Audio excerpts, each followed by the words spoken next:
Hello friends, welcome to my YouTube channel Apurva library. जैसा कि last video में हम लोगों ने चैप्टर मैथ का ही मेन क्लास बी का ही हम लोगों ने लिया था क्वेश्चन। आज फिर थोड़ा सा लंबा क्वेश्चन है ताकि आप लोग कुछ क्रिटिकल टाइप का क्वेश्चन भी सॉल्व कर पाओ। तो जैसा कि पता है, मैथमेटिक्स मेन क्लास बी, ठीक है। सबसे पहले मैथमेटिक्स का ही हम 4 से 5 क्वेश्चन करेंगे क्योंकि अलग अलग तरीके से क्वेश्चन आता है। तो क्वेश्चन है हमारा geometrical method of warnings problem, ठीक है। कोलर क्लासिफिकेशन का मैथमेटिक्स का जिसका मेन क्लास बी है, ठीक है, उसी से हम लोग क्वेश्चन कर रहे हैं geometrical method of warning problem, ठीक है। तो हम लोग क्या करेंगे, सबसे पहले कि मेन क्लास आइडेंटिफाई करेंगे। क्या करेंगे? मेन क्लास आइडेंटिफाई करेंगे। तो मैथमेटिक्स का मेन क्लास क्या है? बी है। अभी बिलीव के जितने स्टूडेंट हैं उनको पता होगा कि मैथमेटिक्स का मेन क्लास क्या है, बी है। सेम एज इट इज़ जैसा हम लोग अभी तक करते आ रहे हैं कि मैथमेटिक्स के बाद हम लोग सीधे अर्थमेटिक में जाते हैं जिसका नंबर क्या है, B1, ठीक है। तो हम लोग इसके बाद B1 में जाएंगे। मेन क्लास मैथमेटिक्स हम लोगों ने रखा, उसके बाद अर्थमेटिक में जाएंगे। अब ठीक अर्थमेटिक के जैसे ही नीचे आएंगे वहाँ पे B13 होगा।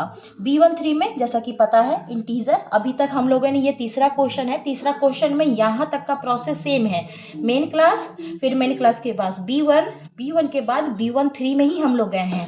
अब B13 में जैसे ही जाएंगे हम वहाँ पर P2, मैंने लास्ट में बताया था, ये हमारा क्या है, P2 है, जिसका फॉर्मूला होता है B13 P कॉमा P2। तो P2 में आपको दिखेगा 5L5। ये 5L5 क्या है, वार्निंग्स प्रॉब्लम।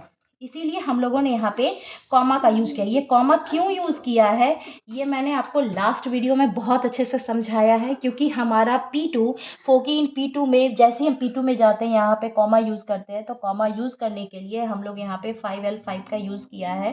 अब 5L5 में वार्निंग्स प्रॉब्लम मिल गया है, तो फिर हम लोग नीचे की तरफ बढ़ेंगे तो एनर्जी, P2 के बाद हम लोग एनर्जी में चलेंगे। तो यहाँ P2 के बाद हम यहाँ पर देखेंगे कि यहाँ पर ई होगा। तो इस ई के लिए हम लोग कोलन का यूज़ करेंगे। क्या चीज़ के लिए? कोलन का यूज़ करेंगे। तो इसीलिए कोलन में जैसे ही एनर्जी में आप जाएंगे वहाँ पे जियोमेट्रिकल मेथड मिलेगा। क्या मिलेगा? जियोमेट्रिकल मेथड मिलेगा। तो इसका सीधा सीधा सोल्यूशन आपका ये हुआ। इसका फॉर्मूला बैठाएंगे तो B13 comma P2 colon energy. तो इस तरीके से हम लोगों ने क्या किया, इसका सोल्यूशन किया, ठीक है। एनर्जी के लिए हम लोगों ने कोलन का यूज़ किया। इसके लिए आपको कनेक्टेड सिंबल आपको याद करना होगा, जो कि आपके मेन क्लास के चैप्टर में ही दिया हुआ है। तो हम लोग अब बुक में देखते हैं कि बुक में कैसे है। तो बुक में देखने के लिए ये बुक है, आपको पता है लाइब्रेरी साइंस की ही बुक में है कि लाइब्रेरी साइंस के ही बुक में हम लोग लाइब्रेरी साइंस के पास ही के चैप्टर में है मैथमेटिक्स, जिसका मेन क्लास क्या है, बी है। तो हम लोग निकालेंगे कि ये रहा, सॉरी एक मिनट,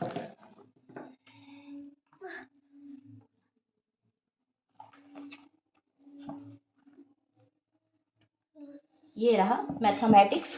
तो मैथमेटिक्स में शुरू का हम लोग वैसे ही चलेंगे, ठीक है। मैथमेटिक्स में सबसे पहले हम लोग क्या लेंगे, दिख रहा है, आप लार्ज करके देख सकते हैं, chapter B main class mathematics. और उसी के बाद जब आप देखेंगे तो यहाँ पे B1 है, B1 अर्थमेटिक है। इसी के ठीक नीचे चलेंगे तो B13 है, इंटीजर है, थ्योरी ऑफ नंबर्स, ठीक है। इसी B13 में जब हम चलेंगे तो यहाँ पर 5L5 है, दिख रहा होगा, आप लार्ज करके देख लीजिएगा।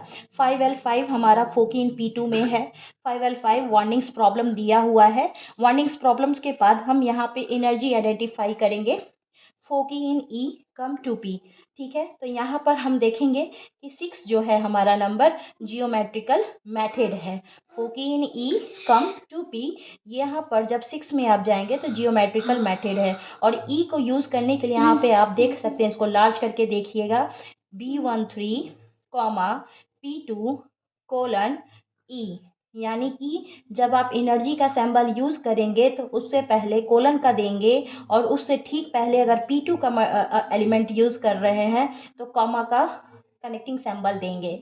तो ई हमारा है जियोमेट्रिकल मेथड, एनर्जी है तो हमें कोलन दिया, कोलन के पहले P2 का एलिमेंट है हमारा, P2 का है वार्निंग्स प्रॉब्लम 5L5, तो 5L5 दिया और उसके बाद B13 दिया।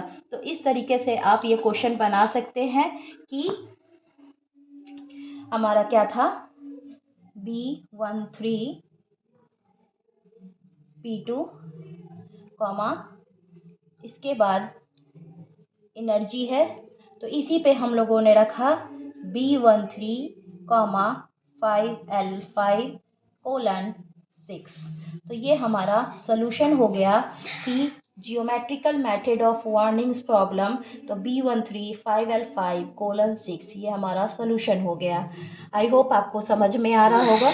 अगर कोई भी डाउट है तो प्लीज़ आप कमेंट करके पूछे कि आपने ये ऐसे कैसे यूज़ किया, मैं ज़रूर सॉल्व करके बताऊंगी। आपको कुछ नहीं करना है, मेन क्लास मैथमेटिक्स के बाद सीधे B1 में जाना है, B1 के बाद B13 में जाना है, और फिर उसके बाद P2 में देखना है कि 5L5 पर वार्निंग्स प्रॉब्लम दिया हुआ है जो आपका P2 है, वहाँ से जैसे ही आप वो P2 डाल देंगे तो आप एनर्जी में देखेंगे कि जियोमेट्रिकल मेथड दिया हुआ है, उसके लिए आप कोलन यूज़ करेंगे, और इस तरीके से आपका ये क्वेश्चन सॉल्व होता है। अगर समझ में आ रहा हो तो मेरे वीडियो को लाइक एंड सब्सक्राइब करना ना भूलें। अपूर्वा लाइब्रेरी। Thank you.